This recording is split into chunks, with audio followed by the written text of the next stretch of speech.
నిజంగానే రామారావు గారికి కనుక స్పృహ ఉంటే అసలు ఇటువంటి పెద్ద కోవటాలు చంద్రబాబు నాయుడు అనేవాడే కాంగ్రెస్ పార్టీ నుంచి ఎన్టీ రామారావు కాళ్ళ దగ్గరికి చేరినటువంటి పెద్ద కోవర్టు. మీలో మీరు చంపుకుని ఇవాళ ముద్దాయిలుగా వైసీపీ వాళ్ళని పెట్టి ఇటువంటి తప్పుడు ప్రకటనలు ఇచ్చినంత మాత్రాన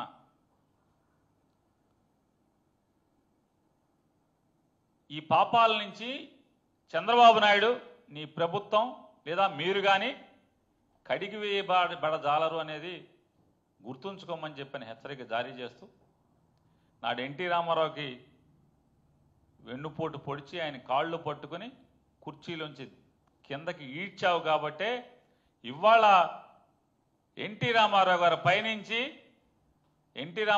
పైనుంచి మీ కొడుకుతోనే మీ కాళ్ళు పట్టించి మీ కాళ్ళు బరబరా ఈడ్చి మీ ప్రతి కుర్చీలోంచి ఇవాళ తెలుగుదేశం పార్టీ కుర్చీలోంచి లాగుతున్నాడు.